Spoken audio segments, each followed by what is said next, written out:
Hey losers, I'm Coral. Welcome back to my channel. I am here today with two things. First, I'm going to be talking about a couple reading related goals that I have for myself for the year. So that's going to be just kind of quick, talking about a couple things. And then I'm going to go over more in depth one of the goals that I have is to get through a couple books, and I'm going to talk about those books. And yeah, that's why I'm here. That's what we're doing. So hello, welcome. It's 2024. I am a person who is goal oriented. I love goals, both challenging and attainable, because it gives me a little burst of dopamine when I can check something off a list. So I have a couple like kind of numbery goals here. I would like to, both with my TBR jar picks and my cart picks that I've been doing every month, I would like to continue on through the year and to make sure I get those read. So that is one of my goals this year, is to make sure I do that for all 12 months. I would like to complete the Read What You Own challenge and read the 100 books. I think right now I'm on book 23 or 24. So I've got, 76, 77 books left, and I'm hoping to really buzz through that. So I can get to some of the books I'm excited about that are getting released this year. I am really pushing myself this year. Okay, so in previous years, I've gotten really on, well, not really, but on the lighter end of what I know I can read book amount wise. And I've set my goal at like 85 books. That is something I have been reading, an amount I've been able to reach for years and years and years, right? And so this year I'm like, why don't we crank it up and try to read 150 books? I've never read that many that amount of books in a year. I think the most I've read, I was looking back on my past Goodreads challenges, and I think the most I read was about 120, I think 120 or 121, and that was in 2019. So I think I can do it. I'm gonna try this year. And these are goals I set for myself, but I like to try to do them, but at least for this goal, this isn't something where I'm gonna like be sad if I don't. So we'll see how it goes, right? I'm excited about it though. Wouldn't that be so crazy if I could read that amount of books? I'd be so proud of myself. Another goal that I have this year is to read more indie horror. I was noticing when I was getting together my books to do my favorites of the year, in past years I've had to break it up and do traditionally published horror and indie horror because I have too many, and I like to really be able to spotlight the indie horror on my lists. And this year, or from 2023, there was some indie horror I read, but not really. There was maybe like 3 that I would consider like these were my favorites. And so I would like to read more of that. And that brings me to another thing I would like to do this year when I am through with my Read What You Own challenge. I would like to pick a couple indie bookstores, and instead of just kind of buying things willy-nilly, I would like to be more, what do you call it? More discerning about what I buy. I would like to pick a couple indie presses who have books that I'm wanting to pick up. Like I have a couple on my list already: Apocalypse Press, Filthy Loot, Ghoulish Books, and Valancourt. They've each got a couple books that I want to pick up. So I would like to maybe like once a month, when I'm done with my Read What You Own challenge, buy just a couple books from them as like my book haul for the month. That would be nice. So also, that's a question I want to ask you guys, like, recommend me some good indie presses that I can look at and see if there's any books that it's like, oh yeah, I've been wanting to pick that up, and or maybe I could look through their catalog and see if there's anything that sounds interesting to me, so that I will have a good stack of indie horror for me to choose from. And I have some on my shelves, of course. I just need to be more aware of picking them up.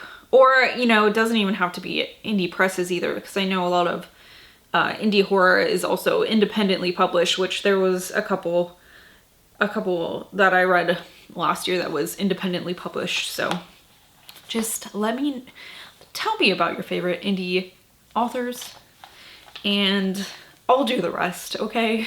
And then my last book related goal for this year is to read the 10 predicted favorites that I picked out, which is my segue to the next part of my video, where I'm going to tell you about these 10 books that I picked out and why I think maybe I'll really like them and why they maybe could be potential favorites for the year. All right, so the first couple books I'm going to be talking about here I've chosen because these are authors that I'm familiar with, authors that I've read before and I've liked their previous books. And so it's like, it feels kind of like of course I'm gonna like their other stuff. And to start out, we've got All the Sinners Bleed by S.A. Cosby. This I'm supposed to be reading this month. Actually, I've got 3 of these that I'm supposed to be reading this month.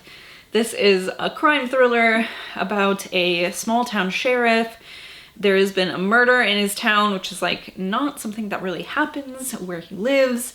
And it involves some people, it seems like it could involve some people that you wouldn't expect a murder to involve. And so yeah, it seems like it might get messy and maybe there could be some cover-ups and maybe this man's life might even be at risk. But I've really enjoyed S.A. Cosby's books, the 2 that I've read previous to this, and I expect to also really enjoy this one. Then I'm also planning on picking up Beneath a Pale Sky by Philip Fracassi. I've read his books Gothic and Boys in the Valley. I loved both of those, and so I'm hoping to really enjoy this. This is a short story collection. I don't always love those, but I think maybe this could potentially be one of my favorite books for the year. Then I have Those Across the River by Christopher Buehlman.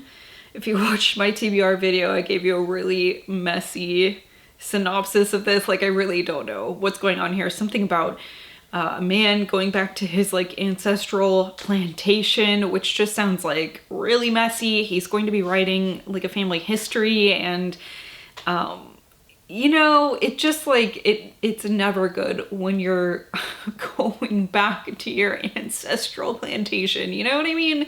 So, I've also read 2 books by Christopher Buehlman, The Black Tongue Thief and, oh my god, Between Two Fires. And those were both like dark fantasy books, and I don't believe this has any fantastical elements. I haven't read it, but I think this is like, you know, supposed to be just horror. And I don't know, like, are there werewolves? I don't know. This cover leads me to believe that, but I have no idea.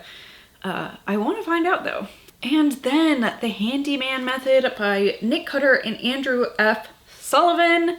I'm very excited to pick this up. I've read 3 of Nick Cutter's books and I really enjoy his writing. He is another person who is just like really spooky, writes like good body horror and stuff like that. And I've heard that this gets super, super weird. This is about like a man who gets, I don't know, he starts doing like DIY repairs, and it says it leads him down an online rabbit hole where a paranormal radicalization surreptitiously takes hold. Like, what?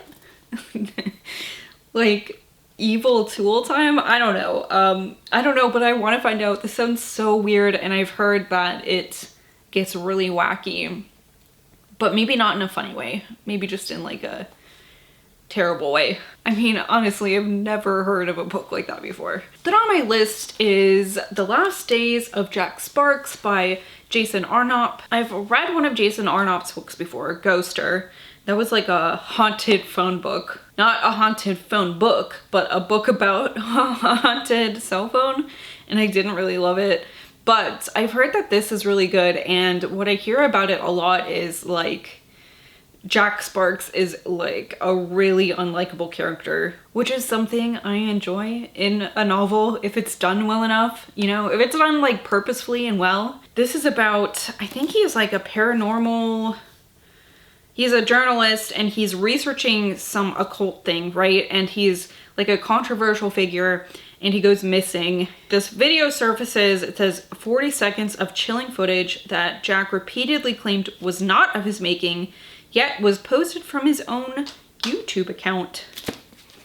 So, I don't know, another, like, maybe it involves some technology, which is a trope I like, although I just really didn't like Ghoster, so, or I don't know, it was just fine, like really severely fine. I want to read this one. Then on my list is Number One Fan by Meg Ellison.